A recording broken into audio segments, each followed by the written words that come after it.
Buenos días con todos los presentes, soy el ingeniero Jesús Miranda y a continuación procederé con una secuela más de los videos de reparación de variador Lense.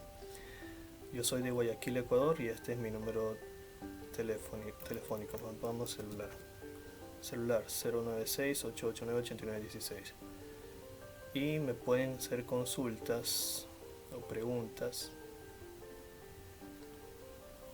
aquí en mi Facebook. Búsquenme como Jesús Gregorio Miranda Benavides, les responderé las preguntas que puedan, ¿no?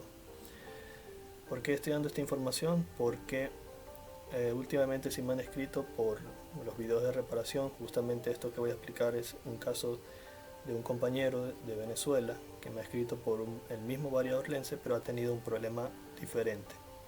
Y eso es lo que voy a explicar ahora. Para que puedan entender este video necesito que vean este de aquí. ¿Por qué necesito que vean este? Porque en este video de aquí explico partes del variador Lense y porque en este video también muestro un diagrama esquemático inicial de la parte del bus DC que necesito que tengan claro. ¿Cómo arranca esto? Arranca con los 220 voltios que se inyecta de la red eléctrica del tomacorriente o 110. Se rectifican con 3 diodos de 3 patitas y pasan a 2 capacitores que almacenan este voltaje en el bus DC. Yo le llamo bus DC, o así técnicamente se le llama bus DC, a lo que vendría a ser el voltaje en DC que se carga en estos capacitores. También doy una explicación. Estos capacitores grandes que están aquí son el bus DC por si acaso, y estos 3 diodos, si no me equivoco, o los de acá son los que rectifican. Yo necesito que tengan claro lo del bus DC primero y que vean este video para que puedan entender el siguiente, porque el problema es muy cercano. Ya, ahora, me escribió un compañero, se llama Elifonso Terán. Él me dio permiso de poder compartir esta información porque nos ayudamos mutuamente a encontrar la falla. Yo le ayudé en lo que pude y también me pasó información. ¿Qué fue lo que él tenía? Me mandó esta imagen donde tenía la placa del variador Lense, tenía aplicando los 220 voltios con una lámpara serie también.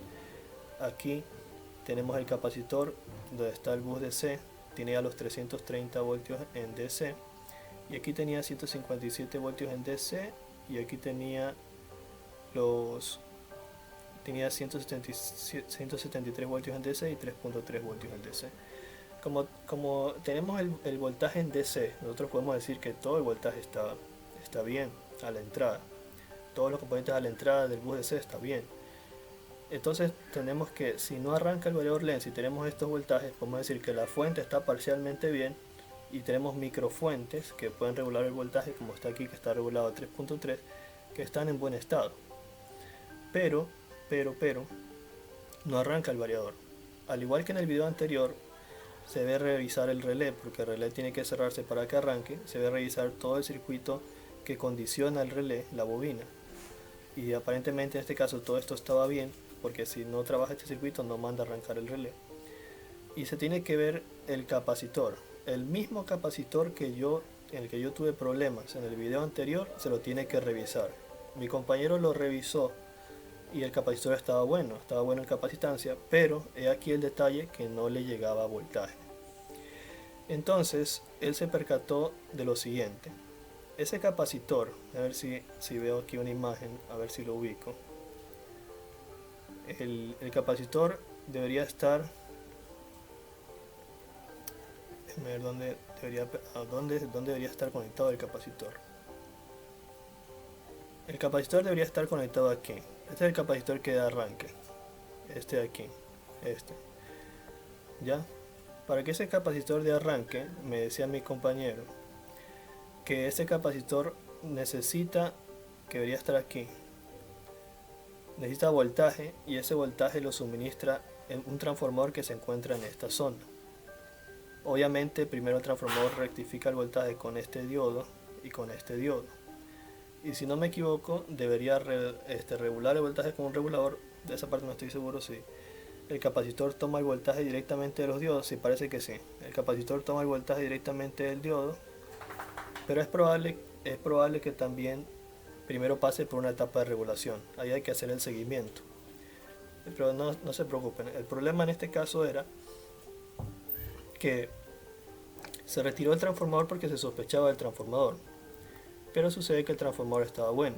¿Cómo es? Porque mi compañero hizo unas pruebas, le inyectó voltaje en alterna al transformador y este trabajaba bien en las bobinas que se consideraba el problema. Vamos a ver un video donde se muestra eso. Ahora, aquí tenemos el video del compañero. Se puede ver cómo él le está inyectando voltaje al transformador y se generan, con el osciloscopio se procede a hacer la lectura de los voltajes que recibe y se generan estas señales, esos picos. Entonces el transformador está aparentemente en buen estado. Sucede que luego de retirar el transformador y probarlo, él se topó con obviamente ya le tocó, yo le aconsejé revisar todos los componentes de la entrada de la fuente conmutada, porque si el transformador está bueno, entonces no está conmutando la entrada del transformador. Entonces obviamente aquí va el transformador. La primera pregunta que se hizo y nos hicimos fue, si tenemos una fuente conmutada de la entrada del transformador, entonces ¿dónde está el que hace la oscilación? Ya antes de avanzar, por si acaso estén un poco confundidos, la secuencia que trato de explicar es la siguiente. Ustedes ya vieron que nosotros teníamos la entrada trifásica L1, L2, L3 que se conecta a la pared, y aquí teníamos unos capacitores, así como vieron en los apuntes de mi cuaderno del video anterior. Esto aquí entra, lo voy a hacer por bloques para no confundirlos mucho.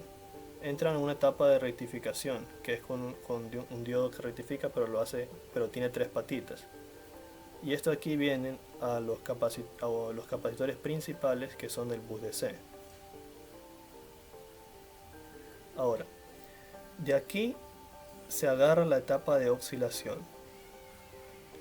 oscilador. Y esa etapa de oscilación manda a un transformador, que es el transformador que ustedes vieron que sacamos, que el compañero sacó. Y ese transformador lo que hace es generar distintos niveles de voltaje que se rectifican por diodos. Y esos niveles de voltaje con capacitores y todo lo demás que ya saben ustedes, y eso va al capacitor que yo retiré, el capacitor que yo reparé, que tuve que cambiar en el video anterior. ¿Cuál es el problema del compañero? Que en este capacitor él no tiene voltaje. En el mismo capacitor que yo cambié en el video anterior, él no tiene voltaje. Entonces el problema no es el capacitor. Entonces, como el transformador está bueno, está ok, el problema de él es el oscilador, porque aquí en el bus DC tiene 157 voltios en DC. Entonces, por simple lógica, el problema es el oscilador. Ahora, para que diga un oscilador, tiene que haber un componente que oscile. Y efectivamente el componente que oscila es este de aquí. Este es el componente que oscila. Ese componente que oscila, en este caso se trata del J633, el TOP 223YN. Él tuvo la necesidad de retirarlo y lo probó, y entre las dos patitas, que en este caso sería el datasheet, sería la patita de control y fuente, o control y source, o compuerta y fuente. Entre compuerta y fuente, que es la patita 1 y 2, se observa que le dio 0.016 voltios de polarización, o sea, un corto. Le dio un corto en ese MOSFET. Ahora, él cambió el MOSFET por uno nuevo y no se resolvió el problema. Y aquí es donde viene el detalle. Siempre que por lo general un MOSFET se te daña, es normal que un componente asociado también sufra un daño. En este caso, toda esta etapa que está aquí encerrada es la etapa de oscilación. Esa etapa de oscilación tuvimos que sacarle un diagrama. Un compañero le sacó un diagrama que está aquí. No voy a entrar en detalles de esto, porque la verdad lo que yo les recomiendo es que hagan un curso de fuentes conmutadas para que ustedes entiendan cómo conmuta, porque esto en el principio es una fuente conmutada, que estamos resolviendo ahorita es una fuente conmutada en el variador Lenz. Háganse un curso de fuentes conmutadas, que créanme que es un tema un poco extenso, pero cuando lo entienden perfectamente les va a abrir mucho camino. Entonces, obviamente, yo le dije, ¿sabes qué? Es probable que un componente asociado esté averiado. Entonces, ¿qué fue lo que se procedió a hacer? Se procedió a evaluar todos estos componentes, el capacitor, el otro capacitor, el otro capacitor y el otro capacitor. Ojo aquí con el detalle siguiente. El problema fue este que está con rojo, que es un diodo SMD, es un diodo. Buscando el datasheet es un diodo Zener creo. Ahora este diodo, probándolo con el Fluke, mostraba que aparentemente estaba bueno. ¿Cómo se puede identificar que estaba malo? Se lo tuvo que retirar y se le tuvo que inyectar alrededor de 5, si no me equivoco, 5 voltios en DC, en directa y en inversa, y sucede que en inversa se calentaba. ¿Sí? Como lo recomendable es que ustedes hagan esto con una fuente regulable y que se pueda controlar la corriente para poder inyectarle voltaje, y por si acaso eso no lo hagan en la placa porque es peligroso. Lo mejor sería retirar el componente como lo hizo el compañero. Entonces me comentó que retiró el componente, lo probó afuera, se calentó al inyectarle 6 voltios en inversa al diodo. Hay que ver el datasheet para ver cuál es la patita de cátodo y ánodo, y al hacerlo se calentaba. Entonces él hizo el reemplazo de este de aquí por un diodo Zener de 8 voltios y se resolvió el problema. Y aquí el compañero me envió un video de ya cómo se ve el variador lens ya trabajando. Se puede observar que le conectó la pantalla y este prende normalmente y hace todas las funciones. Entonces así es como se procedió a hacer la reparación. Siempre les voy a recomendar que investiguen bastante, que saquen diagrama de las tarjetas y revisen. Bueno, espero que les haya servido el video, y si consigo más casos de estudio, o sea, si me dan más variadores lenses para reparar o hacer asesoramientos, con gusto podría seguir sacando más secuelas para tener un curso más completo, ¿no? Sería todo por el momento. Por favor suscríbanse y nos vemos en la siguiente ocasión.